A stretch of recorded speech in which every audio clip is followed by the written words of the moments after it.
Let us get things underway. Our first speaker this morning, I'm very happy to welcome from Ithaca, New York, Professor Olúfẹ Táíwò, who will speak to us about the legacy of the Enlightenment, what Immanuel Kant got wrong, and Wole Soyinka got right. Good morning. Okay, are you here? Okay. Good question. Honestly, when we're not starting on time, so I thought we'll just keep going and then my time will pass and then somebody else will come up.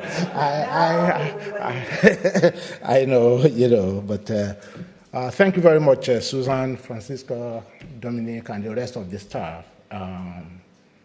for bringing me back. I can't say you brought me back to the scene of the crime, which I had to say to another conference last year, because, the paper that became the book, that was the place where I gave the original paper. So when they called me over, I said, oh, you want me to come back to the scene of the crime? And they all had a good laugh out of that. But this paper, as I've been telling some of us during conversations yesterday, is a product of absolute serendipity. When your invitation came, for the last 2 years, I've been arrested, and I mean that literally, by Wole Soyinka. So I was finishing a second paper on him that I've had to do in the last 2 years. Then your invitation came, and that second paper is actually on his humanism, which I have cobbled together not from his drama, his poetry, okay, or his novels, but from his prose, essays, addresses, which nobody pays attention to. Okay. And then your invitation came, and serendipity, in the collection of essays of his that were published 3 years ago in Nigeria, titled Of Power and Freedom. He actually has an essay in there titled Enthusiasm and Revisionism, the Enlightenment's Legacy. So I said, I got to talk about this. If it makes sense, don't congratulate me, congratulate you. If it doesn't make sense, blame it on me. But I really hope to continue work on this, because I think if I persuade you that it actually underscores many of the points that speakers yesterday have raised, about why we need to continue to pay attention to the Enlightenment.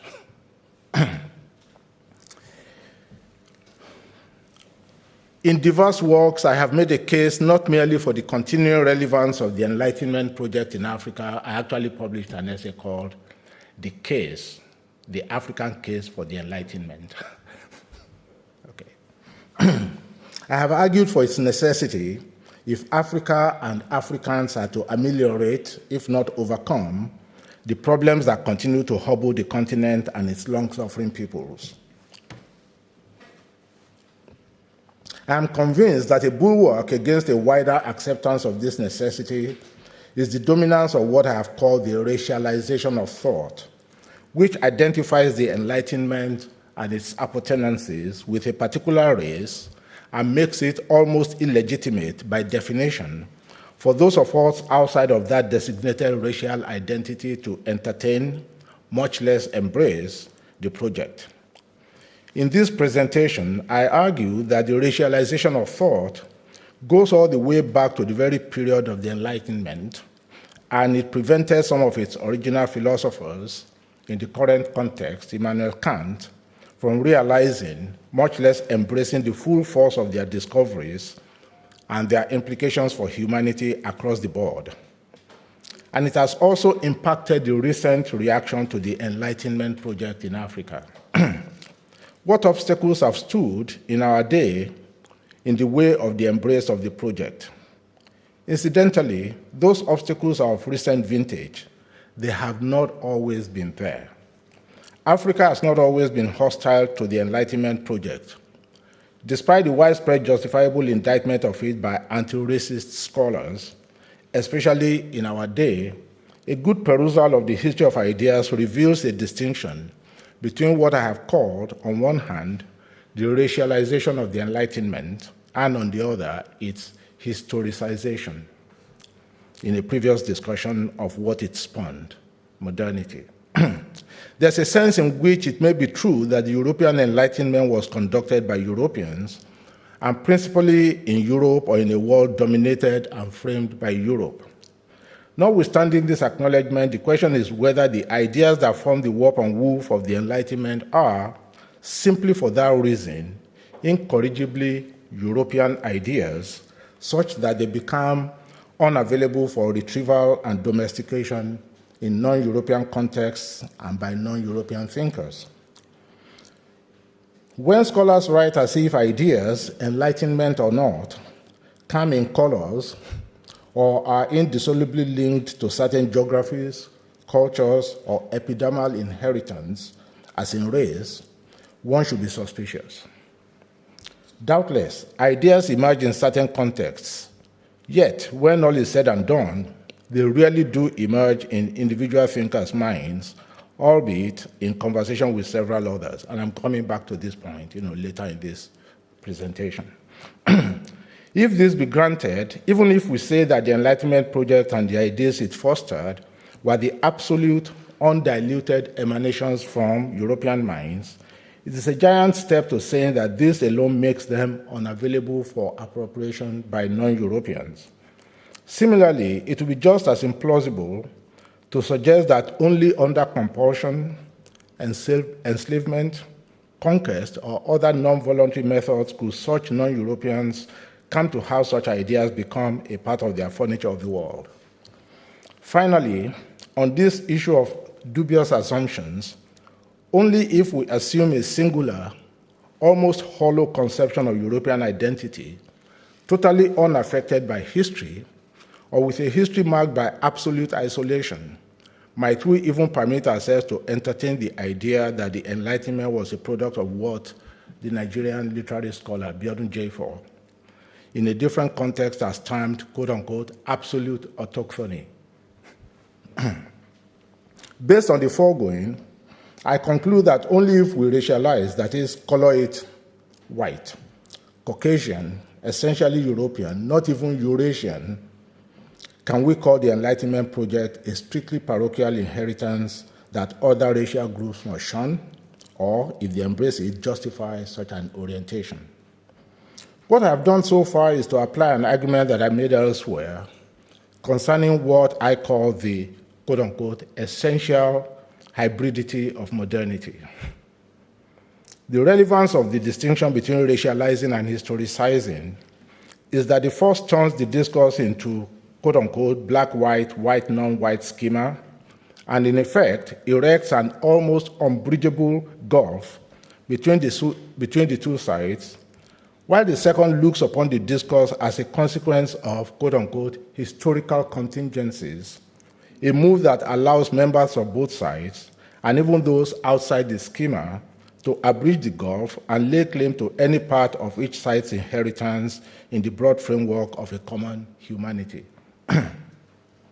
I'm arguing that the Enlightenment, a certified European movement which was the ideational charter for the epoch we now identify with modernity, must be historicized, not racialized.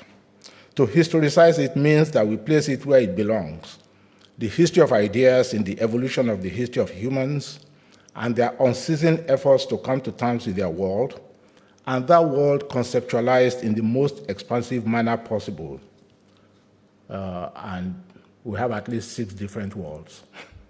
The world we live in, the world we live on, the world we live with, the world outside us, and more crucially, the world inside us, the world above as well as the world beneath us. And each one of those worlds is not coterminous with the other. And when you come to the Enlightenment and other movements, you find that it's continuing broadening of our knowledge of each of those worlds. to figure out why we are here, how we should live, who we are, and what we do owe one another in the context framed by having language and reason, and developing tapestries of existence that involve recognition, ostracization, cooperation and conflict, praise and shame, and so on. Thus understood, if the tasks I just enumerated are not restricted to any human group, and we know that different groups had, over time, offered different models of being in and with the world, and even among the same groups, none could be said to have had only one model that never changed through time, it is a plausible model of the history of ideas never to sever any new iteration from this general concern of our species. The upshot of the preceding is that the Enlightenment was not a bolt from the blue. Yes, it represented a severe rupture with previous models for the task we just identified, yet, in a very significant sense, it was continuous with them. If the Greeks provided, at a minimum, inspiration and, maximally, interlocutors, then that inheritance involved Africa and Asia through Egypt, Christianity, and Islam. Now, what do these four thinkers have in common, aside the fact that they are all thinkers? Please pay attention. Immanuel Kant, 1724 to 1804. Thomas Jefferson, 1743 to 1826. Olaudah Equiano, 1745 to 1797. Ottobah Cugoano, 1757 to 1791. They were all contemporaries. But that is not the limit of their commonalities. They were all thinkers of the Enlightenment. And this large shared commonality is manifested in their respective perorations on philosophical anthropology, and what follows from such on the fate of the subject that preoccupied all of them in the world, especially when it comes to the defining features of that subject and its relationship to the world, as well as, even more significant, the relationship among subjects, what subjects owe one another, and the limits of what is acceptable and what is forbidden to do to, on, or about the bodies and appurtenances of one another. In case anyone here needs a reminder, there's a chasm between them, or more accurately, between two of them, and the remaining, I wish to avoid the word other, two. The first and older two, Kant and Jefferson, did not think that the second and younger two, Equiano and Cugoano, were human. And if they were of such poor quality instantiations of their kind, human, that could be turned into chattel by their kind's higher quality instantiations and would deserve such a fate. Thinking is a very lonely act. Yes, ideas do come out of engagements amongst individual thinkers. The idea of group thinking is not only a non-starter, it's also one that we know from experience when it seems to happen or it is curated by people has been productive of often incredibly deleterious consequences for humanity. Although the logic of thinking is quintessentially and inescapably individualist, the ideas that pour forth from individual thinkers follow a different and more complex logic.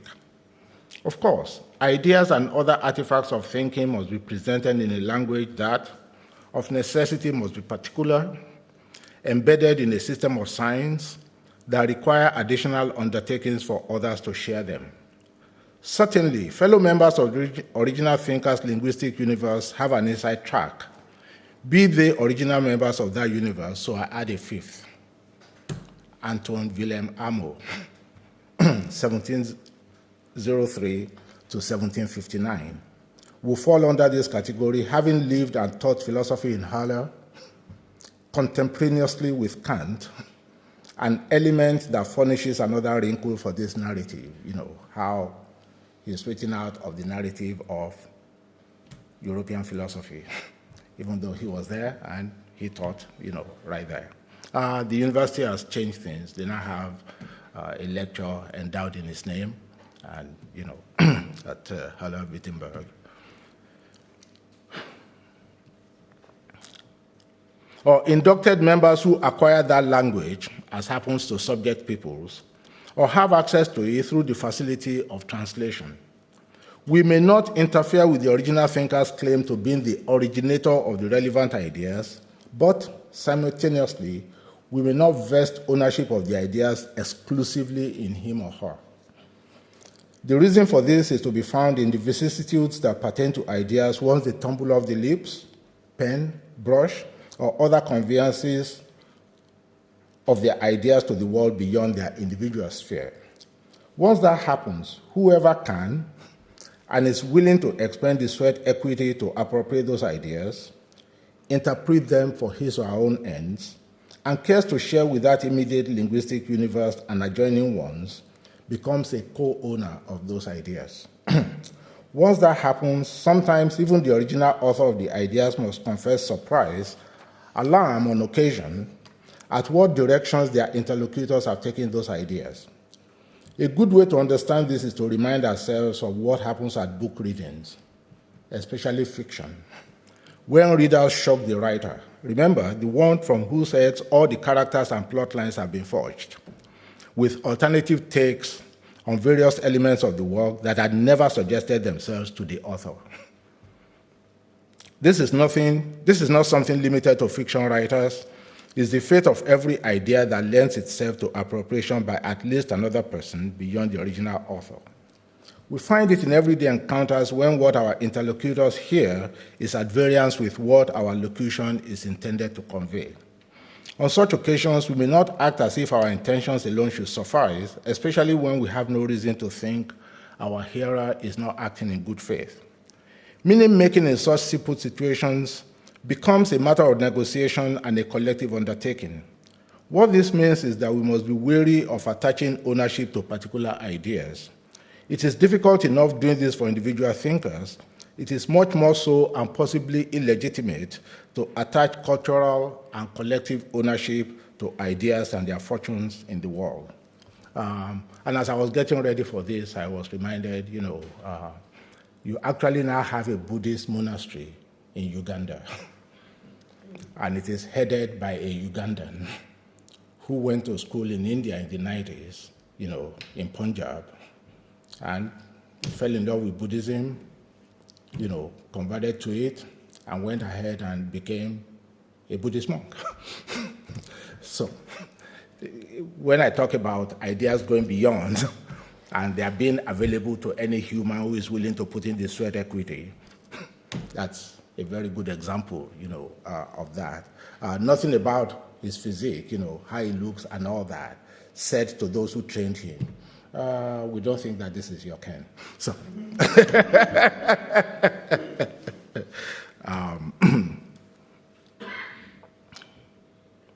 another implication of the preceding is that no thinker can magisterially exclude anyone other than those they approve or prefer from laying hold of their ideas and making of the same what they will. Finally, when ideas are proffered to the world and are presented as universal in scope, any attempt by their authors to limit such ideas' scope to certain regions or groups must be self-refuting, and the audience concerned should abjure such exclusions. If what I have said thus far is plausible, then it follows that the universality of what the problem moderns, quote unquote, so that's a category that my friends who invited me to contribute to an anthology on race and philosophy some years ago came up with. Problem moderns are those that we celebrate in the canon, And the reason they are problem moderns is we all know their trajectory when it comes to race, while they are talking about universalism, and all that. So my friends wrote to me and said, we know you've been working on modernity. Is there anything new that you can say about this? So I came up with a counterpart category to problem moderns, excluded moderns. So you find a situation where, Cuguano and Equiano are excluded moderns because, as I said earlier, they share with Kant and Jefferson much more than the period that they lived in. They wrote on freedom. They wrote on subjectivity. They wrote on philosophical anthropology. So why are they not modern? and they did not write in terms of any other, language or orientation or metaphysics, except those that they shared with all those others. So I call them excluded, moderns. So that's why I introduced the idea of the essential hybridity of modernity.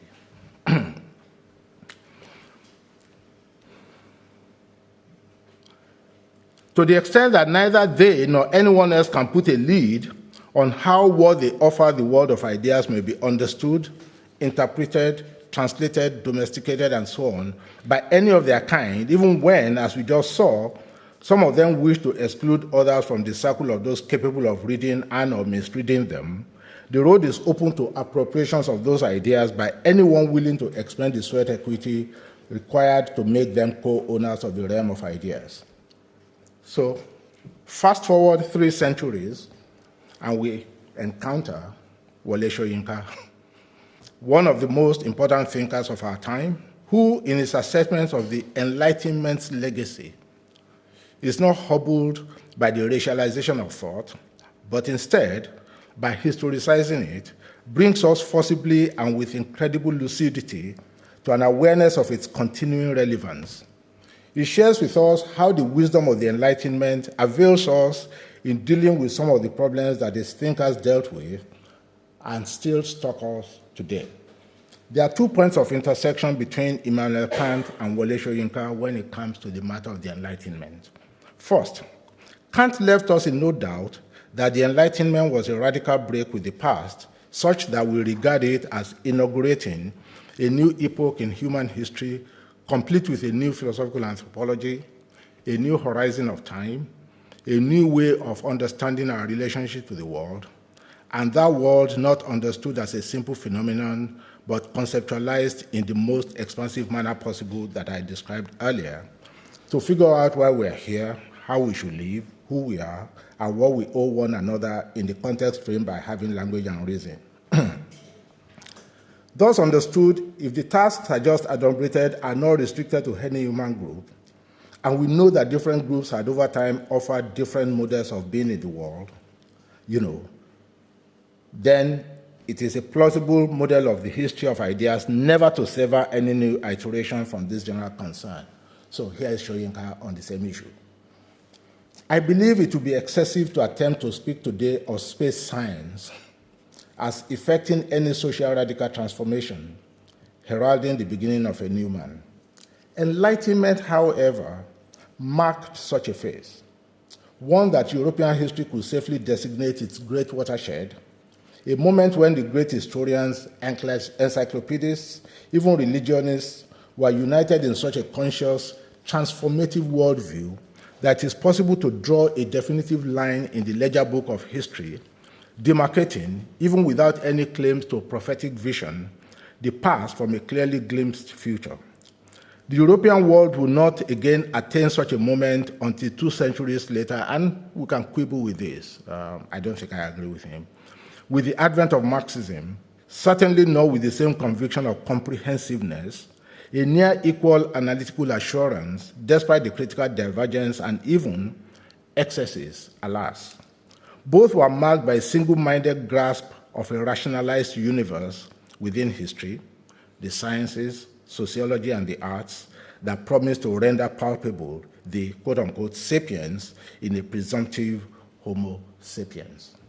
End of quote. The only addition that Soyinka will make to this historicity of enlightenment, and one that I think Kant will have had no problem assenting to, is that it is, as are all historicities, a quote-unquote revisionism, an aspiration to retell the story of the human and its place in the world from the perspective immediately available to the storyteller, literally retrojecting the present to the past. And I quote, "Revisionism is instinct in any epochal narrative. How could it be otherwise when even the motivations or advertised reasons for action within a synchronic narrative are themselves so full of contradictions? Time and again, we find ourselves faced with seeming affirmations of those rationalizing wisdoms, such as, quote, out of evil comes forth good, end quote, or, quote unquote, the end justifies the means, etc. Again, we find our most recent example of this in the post-Iraq invasion era, a stubborn counterpoint to our clear recollection and ethical assessment of events, where the declared motivations for a particular set of actions, having been proved baseless, were gradually replaced by a new quote-unquote dividend from illegal conduct. That dividend was freedom or democracy, both being entitlements that few in this age, barren slave encampments such as North Korea, would dare dispute. And incidentally, that story just mimics another earlier story of somebody taking freedom to a people to liberate them from where they used to be. Welcome Napoleon, welcome 1798, welcome Egypt. Exactly the same terms were used by Napoleon to justify his invasion of Egypt back in 1798. Here is the second point of convergence between Kant and Soyinka and Enlightenment: enthusiasm. Soyinka's essay led me to an awareness of the importance of how much the idea of enthusiasm and its cognates bothered, exercised Enlightenment thinkers. And it is what about it that exercised them that for Soyinka has extended the purchase of the Enlightenment to our day. I'm not going to bore you with the complex and multivariant discussions of the idea of enthusiasm by Enlightenment thinkers. Of course, I expect to do a full blast analysis of that, later on, because it's very interesting across various boundaries: the UK, the Quakers, the Scots, Germans, all the way, France, and how it even became a four-letter word, for some people, during the period.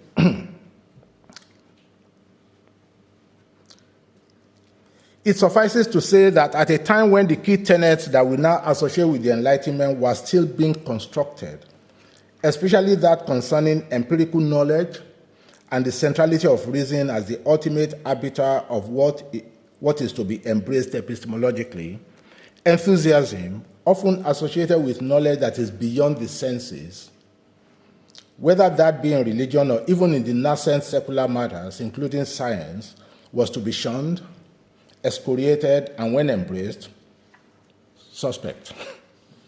I do not know if Soyinka knew how much Kant was exercised by this idea. Given that he knew how widespread was the bother that it caused many Enlightenment thinkers before individualism became a badge of identity, reason became the lawgiver, Christian orthodoxy was being made to give way to secularist heterodoxy, and the experimental method became the touchstone of genuine knowledge beyond those categorized as truths of reason, quote unquote. We should not be surprised that this is one strand of the Enlightenment narrative that he chose to highlight in his discussion of the movement's legacy. Here is what one author has to say on Kant's engagement with enthusiasm and its variants, including the German one termed Schwärmerei. Schwärmerei, thank you. Within this field, and I'm quoting, within this semantic field, where binary opposites so easily became points of convergence, Kant made his contribution to the discourse of Schwärmerei in the preparatory notes for his lectures on philosophical anthropology, delivered from 1772 to 1798. So this is not a fleeting, element in his thinking. We find Kant clarifying the term repeatedly, though he distinguishes it carefully from the true enthusiasmus, of the original genius, which went back to the Greek, roots of the word enthusiasm itself during the period. He otherwise used it as a kind of diagnostic catch-all with ample room for, please note, madness, melancholy, mysticism, biblical literalism, excessive introspection. And reason was not exempted from all this, because you can also have enthusiasm, driven by reason, for those who get carried away. It's the idea of being carried away that matters here. Traditional metaphysics and, quote unquote, lazy free thinking. And he preferred two antidotes to it: reason's capacity to critique itself and the unrestricted openness of public communication. And those of you who are familiar with what is Enlightenment, already know that, but there are other essays, more popular essays, where he made this point. Truth claims proved their objectivity by passing the test of relentless public scrutiny in an arena where the only legitimate power was the cogency of ideas. Such a process was now possible because reason, by critiquing itself, had made it clear that the a priori categories of theoretical understanding could not be applied to the super-sensible. Its inner voices and emotionally charged visions were chimeras, emblems of reason's failure to police itself. Let's use this as a shorthand characterization of a complex phenomenon. So here is Soyinka on enthusiasm. Two founts of, quote-unquote, enthusiasm whose staunching can be said to have constituted the life mission of 18th century thinkers appear to have pursued us into the 21st century, 3 centuries after the European Age of Enlightenment. One was religion, the other nationalism. To plunge straight into the latter, does that Enlightenment tract, the true-born Englishman of Daniel Defoe, who Ben was channeling yesterday with the quote from Hajun Chang, to begin with a uniquely sardonic British text, not thrust itself in our faces for reflection as waves of ultra-nationalism and exclusionism sweep through Europe, Australia, New Zealand, and indeed the USA, towing in their wake immigration laws and or policies that appear to deny the very mongrelized histories of such self-barricaded nations. The Book of Irony is not authored by Europe and America only, alas. It extends with tragic consequences to their products and protégés across the Atlantic, the African continent most notoriously. Those artificial entities, some barely half a century old as independent states, that emerged from the arbitrary quilting of vast land masses into both viable and non-viable states. Today, these irrational lines of division crisscross antecedent organic units of history, economic relations, and collective self-cognizing, encasing more power zones that now pursue their exclusionist policies into civil wars of competitive brutalities, material devastation, and a chronic retardation of development. Need we point out the xenophobic rage that now appears to characterize South Africa, most directed, ironically, against those very states, both immediate neighbors and distant West African nations, that mobilized to terminate her own racial enslavement. What is of moment is that even when it seems as if enthusiasm is being deployed in the service of secularism, reason as science, it was not something to be embraced without caution. When Soyinka embraced the Enlightenment project and chose 2 instances of enthusiasm that bothered the movement's original thinkers, religious fanaticism and nationalism, as emblematic of what should bother us in our own time, as back as it did in earlier times, he was not going to fall into the ditch of racializing thought, such that he would have thought that he was appropriating a European artifact for which he should be apologetic, nor did he think that those enthusiasms would not have occurred in Africa had there been no evangelizations or the Berlin West Africa Conference of 1884-85. Now, if fanaticism is suspect, whether it was instantiated in the wars of religion in early modern Europe or in 20th century recrudescence in 9/11, Darfur, Nigeria, or in Sri Lanka, and lately, and regrettably, in Narendra Modi's India, it stands condemned by those who are familiar with and take seriously the perorations of the Enlightenment thinkers. The same goes for its counterpart, nationalism. Both enthusiasms subvert the human when they allow their desires, emotions, call it what you will, to get in front of their reason, which, if the relationship is properly calibrated, will have cooled the ardor of faith towards a more measured engagement with a messy world that always confronts us. Finally, he poses the crucial question about how far along we have come 3 centuries after the Enlightenment. Quote, 3 centuries after the Enlightenment, has that modern man been realized? Where exactly are we in relation to the phenomenon of enthusiasm? or to specify the persistent concerns that must agitate millions of people, thanks to events that remain fresh in our minds, where are we in relation to those two identified lethal procurators of enthusiasm, the religious and the nationalists? The former appears to resume recovery of its identification with fanaticism, the latter with xenophobia. 3 centuries on, in a time of accelerated social, scientific, and technological development that has been made possible by the mastery of the global environment, the victory of reason over matter, we are caught in waves of deadly enthusiasms, from Yugoslavia via Rwanda to Cambodia, Chechnya, and back through Iran, Palestine, Somalia, etc., that threaten to overwhelm those very gains that define the 21st century product of humanity's rational legacies. Has the world advanced since Hume's 300 years old observation that, quote, the kingdoms of Britain are all distinguished by their propensity to fanaticism, end of quote. According to Soyinka, in addition to Britain, the modern face of the religious fanatic, now replaceable with that of ultranationalism, must be considered one of the greatest moral and survival challenges of our time. While he thinks that the enthusiasm that attaches to nationalism may be amenable to arbitration of reason, religion, quote, permits little space for rational or indeed regional or global intervention. On the question of what to do with that, he avers, and I'm just going to put this in for its silliness, but it's interesting. I am not without a few ideas on the subject, ideas that involve a small dosage of enthusiasm. This is Soyinka speaking. One of them falls within the meeting point of our discourse where the two founts of enthusiasm, religion and nationalism, meet.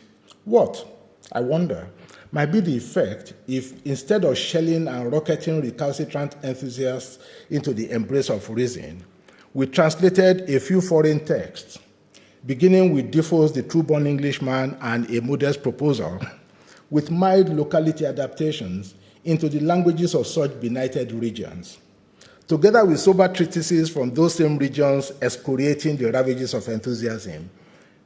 The lyrics of Omar Khayyam come readily to mind. Maybe a few from other continents. I happily volunteer my satiric Brother Jero plays. We will proceed to saturate their landscape from aerial bombardments with millions of copies of these tracts. Satire, 18th century style, is one of the greatest gifts of Enlightenment literature. Updated with contemporary events, this might just succeed where lethal weaponry has failed.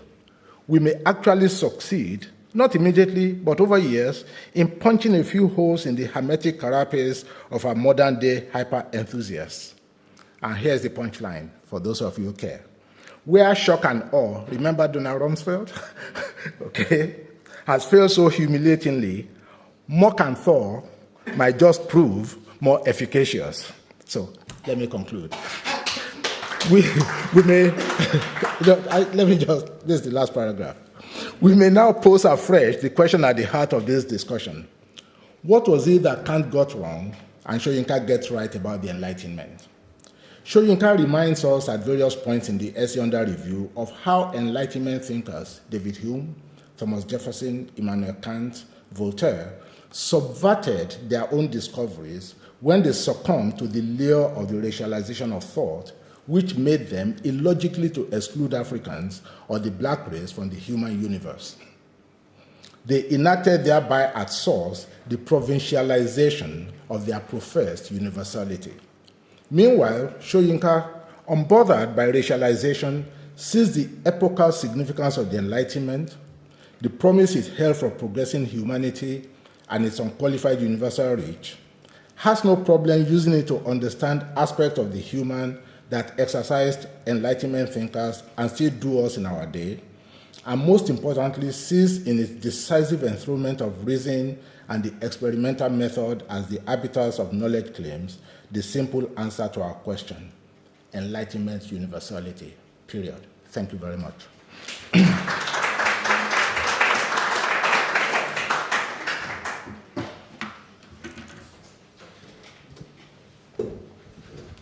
Thank you very much for that. I now have the pleasure of entertaining questions. Go ahead and put your hands up. we'll start with you. So just to think along with that, Thank you. I wonder where exactly the place of the individual is in what, with Soyinka, we might call enthusiastic thinking. Yeah. Is there a space for the individual? What does the individual do? What is the justificatory purpose of the concept of the individual, or is the individual erased or subsumed in a larger collective? Yeah. Thank you very much for that question. No. In fact, part of what, when I was working on the essay on Soyinka's humanism, part of what I discovered was that his metaphysics is radically modern, and it's ultimately about the subject. Even though he did not derive it from, quote-unquote, modern philosophy directly, he actually derives it from the metaphysics he crafted out of his Yoruba heritage. And the individual then becomes literally untouchable, because he says part of what it is that makes us human is that we are explorers. So anything that limits, our exploring activities thereby diminishes our humanity. And part of his argument, against enthusiasm, especially against religion, one of his favorite quotes from Omar Khayyam is, "Where is my freedom to not believe?" And at that point, for Soyinka, he has other maxims now.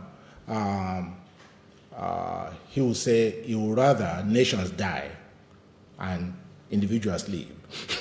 Okay, so he is that radical, where that is concerned. So that's his position, on that. But thanks for, I would need to incorporate that, and yeah.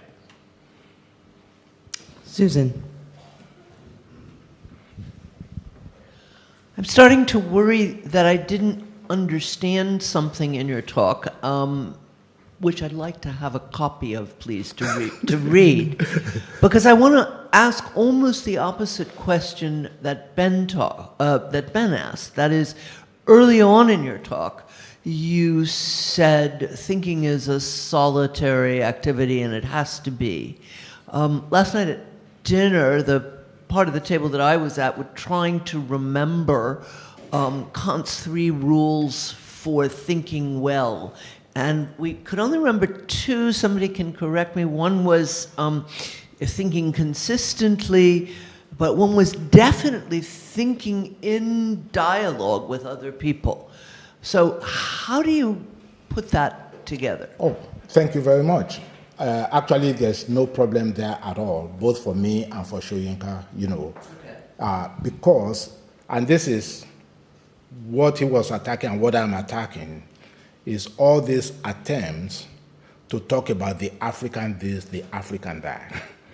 Okay, as if there's some kind of collective thinking that the ideas, represent, so that even in the most unanimous of societies, the original motivation for sharing in dialogue has to come from individuals. And when they introduce them into conversations, other things begin to spin out of those. But there's no collective, there's no groupthink. And part of what surprised me when I was working on that other piece, from Soyinka, is how his position goes directly against 98% of what you read in what is presented to you now as African philosophy. So here he is, going into his Yoruba inheritance, but crafting from that a metaphysics that is very, very modern. But when you read people who say they are writing on Yoruba philosophy, it is always collectivist. And I always argue it is wrong.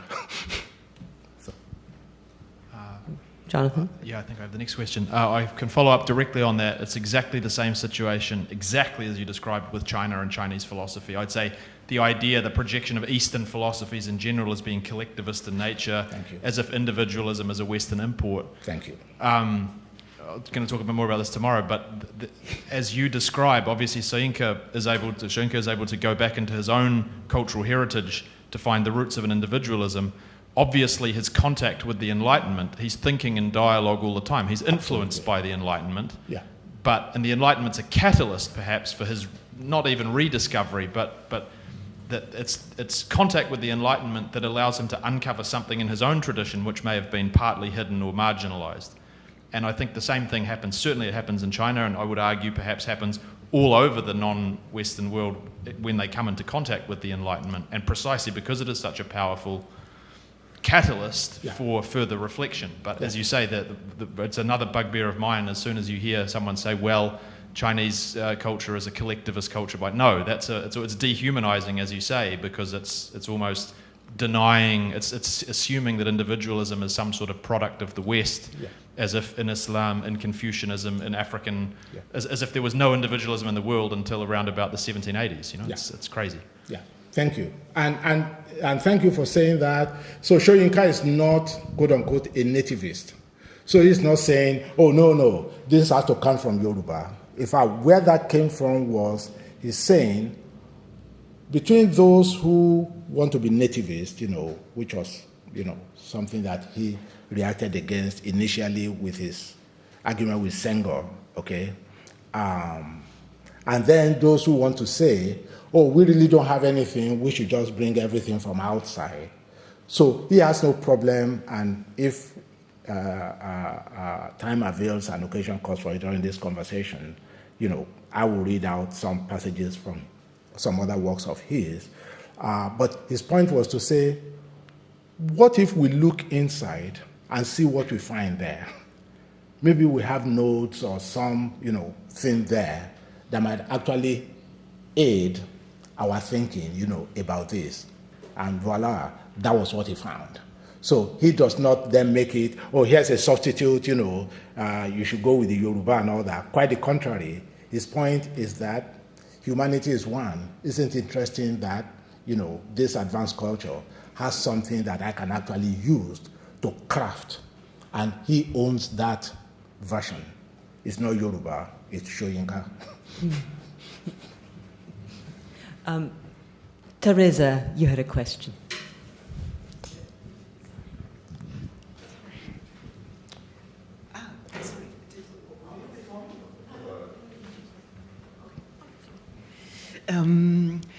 I just would like to continue and ask for one more clarification, because you said that, from what I understood now, you are telling us this perspective can correct certain views or perspectives on the oeuvre of Soyinka or African literature in general.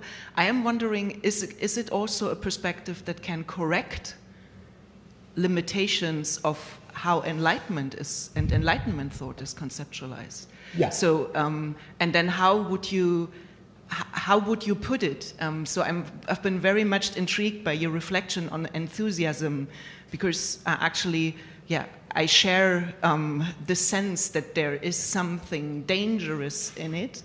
And it's very, intuitively convincing to then put reason and reasoning as somehow a counter movement.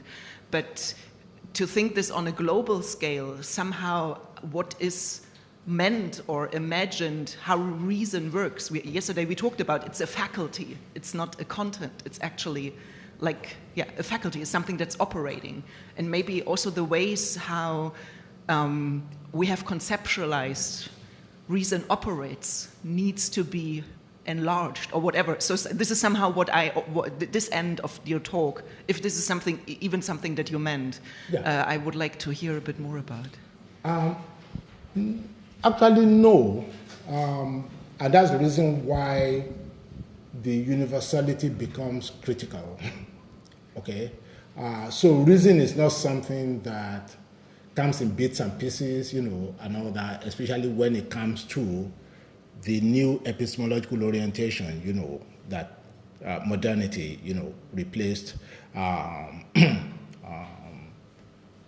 of course, the three things that modernity and the Enlightenment were against, tradition, authority, and revelation.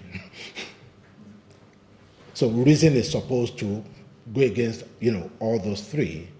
And his argument that religion is not as amenable to this, and he is big against organized religion. Okay? And he says, if the world were to be rid of religion completely, he will have no problem with it. Okay. So his point is that the enthusiasm that is fostered by religion is particularly dangerous. Remember, we're from Nigeria. I don't know if you've ever heard of Boko Haram. Okay? And you have others who are not Boko Haram, but leaders of, Islamic movements in Nigeria and so on and so forth, for whom you don't agree with them, you are dead. Soyinka actually wrote this in another piece called The Credo of Being and Nothingness. Okay? So it is those kinds of tendencies, that it is against. Two, is against nationalism. But the beauty of it for me is that just the quote that I read from him, for many Africans who think that this is something that is for Europe or they would not have had that problem and all that, look at what is going on now in Cameroon. People are killing and dying, in the name of English and French. In Cameroon, as we speak. So again, he wants reason, to let people realize that nations and all those are all contingent so that you could configure them in any number of ways. So he does not get worked up about how Africa was divided, and all that. So those are the ways in which, and his embrace of reason, is precisely what the Enlightenment offers, which is across boundaries in whatever language, if that is what you are using. Yes, you can actually come to some understanding, not about your agreement, but about why you disagree and what it is that you disagree about. So I hope that makes some sense. Thanks. I think we have time for one last question. Kendrick, did you have a question? I did. You did. Is that okay? Yeah. I'll just do a quick question. Really appreciated your talk. Thank you so much, Femi. I was curious if Soyinka makes a distinction between being against clericalism or this type of religious establishment, the infrastructure that comes along with some religious traditions, and then the revelation or the faith itself. If he sees each of those as being equally problematic. Yeah. Yeah, precisely because, they are not amenable to what Descartes would call truth of reason, or, what Locke would call, empirical truth. And those cannot be established, by that. So that's why I focused on the super sensible. And it does not matter whether you are using that in religion, as Kant and others also wrote. It could also show up in the excesses. My favorite example of such excesses would be Karl Popper. When it comes to enthusiasm that is emanating from reason. So again, it does not just indict religion. You can also have it, on the other side, that is unthinking in its conversing. And one last question, Susan Nyman.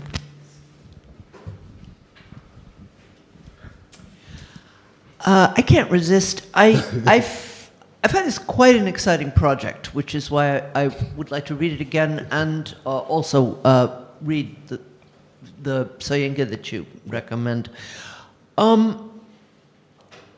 Towards the end, you listed people as Enlightenment philosophers. And I have always had the rather heterodox view that Hume does not belong to the Enlightenment. And the reason that's not just a technical, nerdy philosopher's question, is precisely what you're discussing. That is, first of all, Hume is not enthusiastic about anything, actually. Yeah. I mean, he is a brilliant writer. Yep. But there's nothing Yeah. that he has a real allegiance to. Absolutely. And of course, as he famously said, reason is the slave of the passions, reason is impotent, etc., etc. I wonder what you think of that, because if you're trying to work out a case, which I think is a very interesting case, about the role of enthusiasm for the Enlightenment, where does that leave Hume? Yeah. Oh, no, I think the reason why he put Hume there, has to do with the racialization and how Hume's unfortunate, footnote, became the benchmark for everybody else, including Kant. Yeah. Okay? So that... But many people put Hume. Yeah. Oh, no, I know that, but I'm just saying that in this particular case, I don't think that Soyinka was making that, point, but he was trying to show how these universalists, especially Hume, and all that, subverted that universality by not going whole hog and then finding a way to exclude those who, on all other counts, do not look different from them. And in the particular case, and part of what I'm really going to be doing as I develop this and all that is, if we were talking about Kant now as a scholar and all that, because many of these materials were available then.